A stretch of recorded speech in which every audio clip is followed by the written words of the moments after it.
Hello bachon, let's read this question. The question says a particle P is sliding down a frictionless hemispherical ball. It passes the point A at t is equal to 0.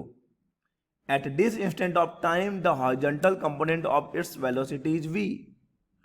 A weight q of the same mass as P is ejected from A at t is equal to 0 along the horizontal string AB with the speed v.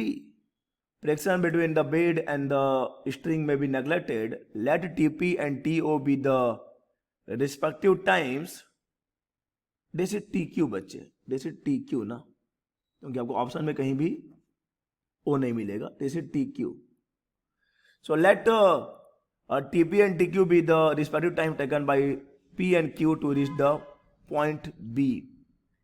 Then the options are A TP is less than T Q, B TP is equal to T Q, C TP is greater than T Q, और D TP by T Q is equal to length of arc A C B divided by length of chord A B. तो आइए सबसे पहले बात कर लेते हैं की कंसेप्ट की.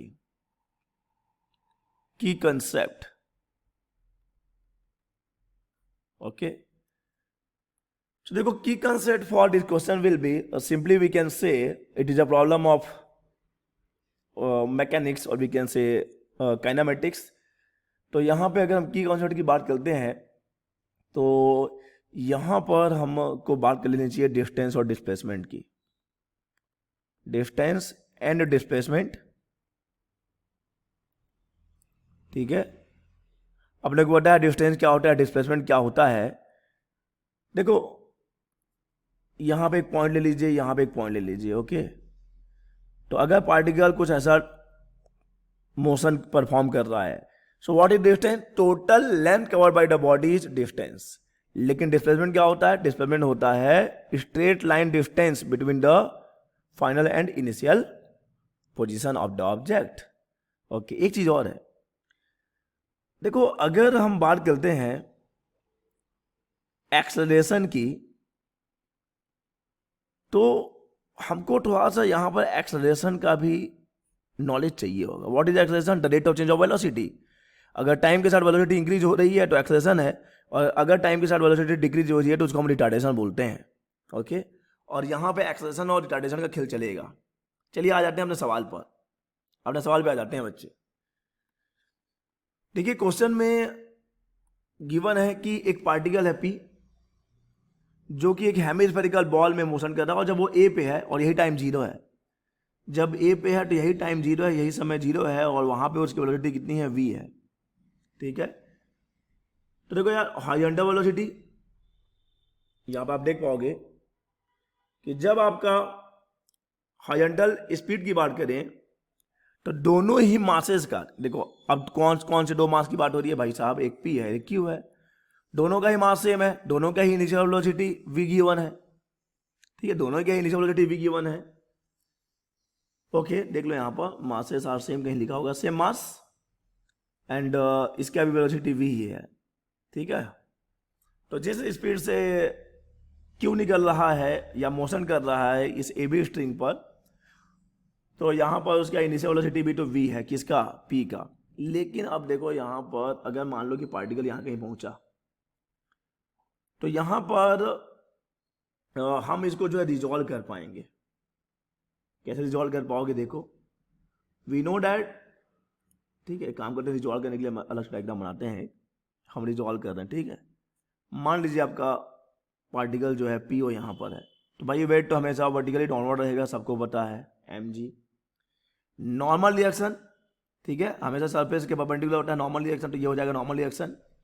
लेट्स सपोज अभी नॉर्मल रिएक्शन जो है वो वर्टिकल से कितने एंगल पे है? थीटा एंगल पे है. तो ऐसे में इसके दो कंपोनेंट मिल जाएंगे. एक मिल जाएगा एन कॉस थीटा और एक मिल जाएगा एन साइन थीटा. तो देखिए ये एन कॉस थीटा और एम जी, तो ये तो बैलेंस कर लेंगे दूसरे को. लेकिन एन कॉस साइन थीटा क्या कर रहा है?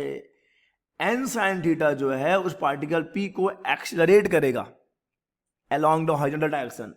यानी आपका जो पी पार्टिकल है पहले हो रहा है एक्सीलरेट, ठीक है, क्योंकि आप फोर्स लग रहा है. ओके, लेकिन अगर आप क्यू की बात करोगे, क्यू पे कोई एक्सटर्नल फोर्स नहीं है। क्यू जो है एक यूनिफॉर्म मोशन से, एक यूनिफॉर्म वेलोसिटी से ए से बी की तरफ जा रहा है, ए से बी की तरफ जा रहा है। कौन? क्यू की बात हो रही है, उसकी वेलोसिटी भी रहेगी।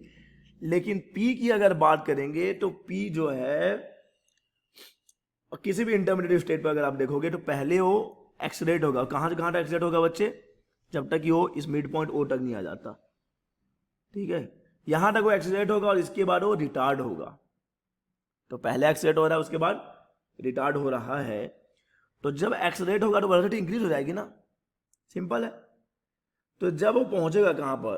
वेलोसिटी मैक्सिमम होगी, no doubt. Velocity maximum will be कहां? एट ओ, ठीक है। इसीलिए आप बोल सकते हैं कि जो आपका पार्टिकल पी है उसकी वेलोसिटी बढ़ी है, वी ही कांस्टेंट नहीं रह गई है, क्योंकि यहाँ पे हॉरिजॉन्टल डायरेक्शन में एक फोर्स लग रहा है एन साइन थीटा, उसकी वजह से ये क्या हो रहा है, एक्सेलरेट हो रहा है। और इसके आगे जाएंगे फिर रिटार्ड होने लगेगा, लेकिन एक्सेलरेट तो हुआ है ना। तो एक्सेलरेट होने से उसकी वेलोसिटी बढ़ गई, और वेलोसिटी बढ़ गई तो बी तक पहुंचने में उसको कम टाइम लगेगा। इसीलिए हम यहाँ पर कंक्लूजन निकाल सकते हैं कि TP will be less than क्या होगा, टी क्यू। यानी कि हमारा जो पी है उसको ए से बी तक बाई दिस पाथ ना, ए से बी तक पहुंचने में कम टाइम लगेगा एज कम्पेयर टू ए से बी तक पहुंचने में जितना टाइम क्यू को लगेगा। तो हमारा ऑप्शन हो जाएगा, our correct option will be A, T P is less than T Q, T P is less than T Q.